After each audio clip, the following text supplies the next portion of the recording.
Kali ini saya akan coba bahas tentang rangkaian delta. Jadi kalau di video sebelumnya kita rangkai dengan koneksi star atau bintang atau Y, sekarang kita coba dengan koneksi delta. Nah, apa bedanya? Nah, untuk koneksi delta, maka ini ada simbol rangkaiannya. Kalau yang video sebelumnya kita bahas yang ini, yang Y atau yang star, maka kita coba rangkai yang ini. Nah, bedanya berarti untuk membentuk rangkaian seperti ini, di terminal outputnya kita jumpernya seperti ini.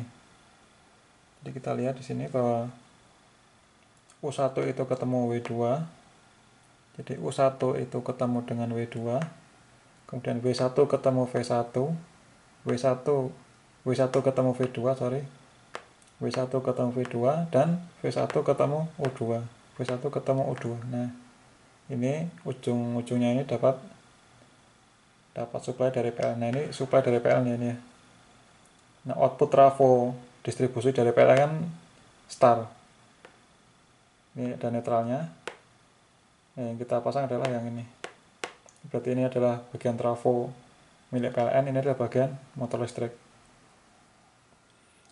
Nah, oleh karena itu cara ngerangkainya seperti ini. Kita jumper U2 ke V2, U2 ke V1, V2 ke W2 dan W2 ke U1. Kemudian ujung U1, V1 dan W1 kita sambungkan dengan RST. Nah, sekarang kita bahas kemagnetan yang terjadi. Kita mulai dari yang T1 sama T1 itu berarti yang R itu dapat arus positif. Berarti arus mengalir dari line to neutral. Berarti yang ini R ini dapat arus positif, berarti arusnya melewati ini O menuju netralnya trafo. Dari sini berarti ke sini. Ini juga dicabang ke sini. Sini. Nah, yang tengah ini, nah ini saya yang belum paham ya ini ya. Di sini tuh arusnya kemana gitu. Jadi kan kalau kita lihat yang ini,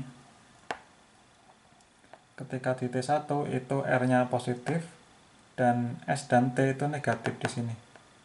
S itu negatif, T-nya juga negatif. Berarti kalau ini positif, berarti arah arus yang pasti itu berarti ke sini, ke kanan, ini ke kiri semua. Nah, ini dialiri arus enggak ini? Kalau kita bayangkan dari sini ke sini dicabang kan, cabang ini masuk sini, ini masuk sini. Nah, yang ini gimana? Apakah ke sini atau ke sini? Nah, itu saya masih bingung. Atau mungkin tidak ada arus ya. Ini barangkali teman-teman punya tahu jawabannya, bisa kasih komentar di bawah. V-nya ketika di R1, ketika T1, ketika R-nya positif. Nah, ini arus lilitan yang V ini dapat arus kemana? Ke sini. Ini kan arusnya ke sini, dicabang ke sini. Karena S dan T bernilai negatif, menuju ke netral. Maka yang V gimana? Setelah ketarik ke sana atau ke sini atau seimbang? Seimbang berarti dia 0. Nah, dalam hal ini saya beranggapan yang V tidak dapat arus. Karena yang dari arus dari R ini dibawa ke sini dan juga dibawa ke sini.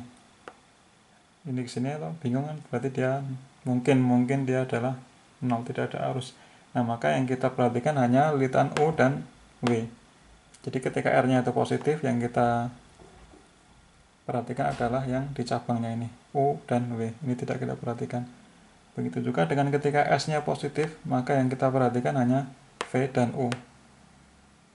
Begitu juga dengan ketika T positif, yang kita perhatikan adalah V dan W. Karena yang ini saya ragu-ragu. Seperti itu ya. Kita coba.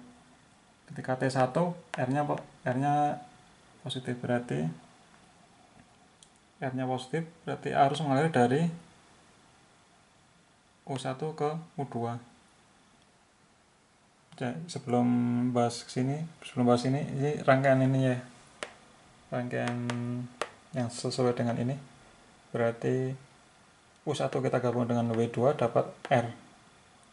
U1 digabung dengan W2 dapat R. Kemudian U2 gabung dengan V1 dapat S. U2 gabung F1 dapat S. Dan terakhir V2 dapat W1 dapat T. V2 dapat W1 dapat T. Nah, sudah benar. Nah, sekarang ini R-nya, ketika T1 R-nya positif berarti harus mulai dari U1 ke U2 untuk yang lilitan U. Dari U1 ke U2. Kita lihat berarti dari U1 ke U2 berarti harus ke sini, ke dalam ya. Berarti sesuai dengan arah kabelnya, berarti ini. Ini utara. Nah, kemudian yang lilitan yang W2 dan dari W2 ke W1 untuk pengumuman W. Dari W2 ke W1. Jadi ke dalam sana juga sama. Ini adalah U berarti yang biru ya. Berarti ini adalah U. Nah, ini untuk T1.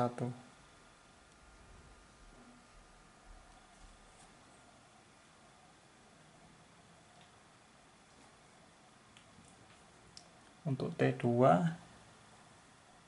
yang T bernilai negatif. T bernilai negatif berarti arah-arah ke sini.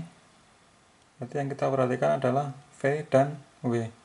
Ini saya ragu-ragu jadi nggak tahu arahnya, maka yang pasti itu adalah V dan W. V mengalir dari V1 ke V2. Dari V1 ke V2. Begini. Ini utara. Kemudian dari W2 ke W1. W2 ke W1 jadi sama kayak tadi ya. Kita coba dari W2 ke W1 ya sama kayak tadi. Berarti yang ini tetap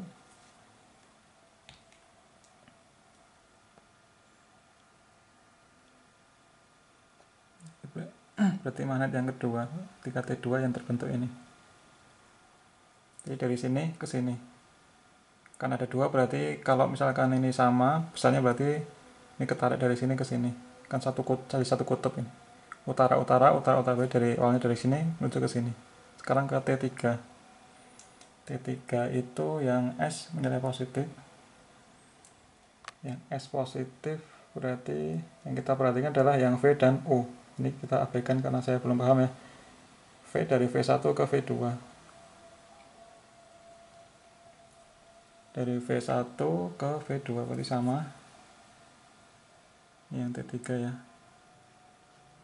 Kemudian karena S positif berarti U. Dari U2 ke U1. Dari U2 ke U1 berarti gini. Ini utara. Nah, ini berarti magnet yang ketiga. Nah, jadi benar ya, sama aja ya. Jadi kalau kita pakai yang rangkaian delta itu arah perputaran juga sama, berurutan. T1, T2, T3 terusnya. Nah, ini tidak kita teruskan karena caranya sama. Kalau mau dibuktikan ya silahkan dicoba sendiri ini. Ini juga sama, berarti terbentuknya satu gelombang itu setengah putaran atau RPM-nya juga 1500 sama. Nah, misalnya kalau mau balik arah ya sama kayak tadi, berarti ini dibalik. Salah dua kabel dibalik, satu tetap, itu sama juga. Nah, bedanya ini yang delta itu masing-masing kumparan dapat 380. Kalau yang star itu masing-masing kumparan dapat 220. Nah, makanya arus yang terjadi itu atau arus yang terjadi pada rangkaian delta lebih besar dibanding dengan yang star. Makanya powernya juga lebih besar yang delta dengan input tegangan yang sama. Juga ini kan 38. Oke, sekian, terima kasih, semoga bisa menambah pengetahuan kita bersama.